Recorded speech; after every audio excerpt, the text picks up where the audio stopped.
Wider world consultancy আয়োজিত March ইনটেকের visa success প্রোগ্রামে আছি আমরা। শুনছিলাম স্টুডেন্টদের অনুভূতি এবং গার্জিয়ানদের অনুভূতি। সেরকমই একজন স্টুডেন্টের সাথে আমরা কথা বলছি। ভাই, আপনার নাম? আমার নাম মোহাম্মদ মোহাম্মদ ফারুক। কোন ইউনিভার্সিটি এবং আপনার মেজরটা কি ছিল? আমার ইউনিভার্সিটি হলো চংশিংয়ে, এবং আমার মেজরটা হলো ইন্টারন্যাশনাল বিজনেস অ্যান্ড ট্রেড। এটা আমি খুব খুব চেয়েছিলাম।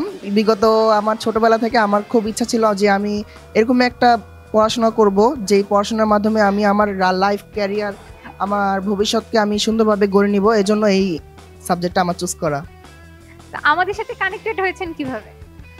আসলে এটা বলতে হয় না, তারপরে আমি বলে দেই আমি আপনাদের সাথে কানেক্ট হয়েছি। আমি অনলাইনের মাধ্যমে কানেকশন পাইনি আপনাদেরকে।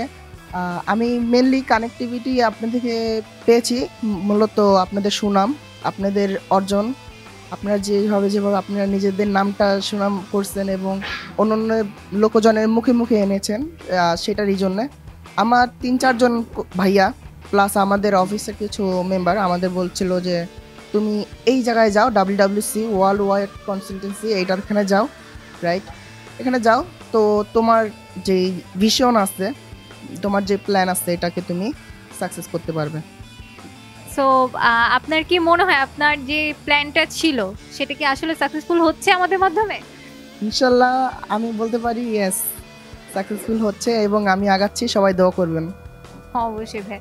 তো ওভারঅল এতদিন পর্যন্ত যে সার্ভিসগুলো পেলেন সবকিছুতে স্যাটিসফাইড?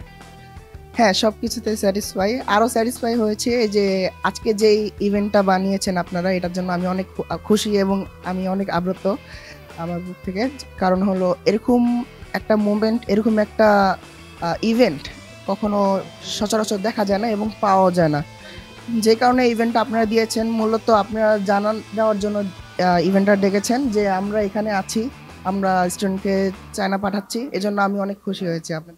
পাশাপাশি এই অনুষ্ঠানটা আয়োজন করার মেন রিজনটাই হচ্ছে কিন্তু আপনারা যেন একে অপরের সাথে পরিচিত হতে পারেন, একসাথে যাচ্ছেন, অনেক স্টুডেন্ট আসছে, গার্জিয়ান আসছে, সবার সাথে পরিচিত হবেন, প্লাস হচ্ছে স্যারদের কাছ থেকে আরও ভালোভাবে দিক নির্দেশনা নেবেন পরবর্তী স্টেপগুলোর সম্পর্কে জানার জন্য। তো আমরা চাই যে সবাই একসাথে এই দিক নির্দেশনাটা আপনারা পান এবং কোনো অবজেকশন থাকলে বা আপনাদের অনুভূতিগুলো যেন আমাদের সাথে শেয়ার করতে পারেন। হ্যাঁ হ্যাঁ, এটা একদম ঠিক বলেছেন আপনি। কিন্তু একটা কথা হচ্ছে, এখানে যারা আসেনি তারা খুব মিস করবে, যারা অনলাইন থেকে দেখছেন এবং ভাইয়াদের থেকে শুনছেন যে আমরা এভাবে চলছি, তারা খুব মিস করবেন। কারণ এরকম ইভেন্ট সচরাচর হয় না। আর এরকম ইভেন্ট যদি পান, তাহলে ওটাকে আপনারা, ইটস লাইক অপরচুনিটি, আপনি যদি পান ওটাকে যদি মিস করেন তাহলে আপনারই লস, এটা আমাদের কিছু না। তো আমি বলবো সবাই এখানে আসুন। ও এখানে যারা আছে কনসালটেন্সিতে, তাদের সাথে কথাবার্তা বলুন, আপনাদের প্রবলেমগুলো বলুন, অল প্রবলেমস তারা সলভ করে দিবে।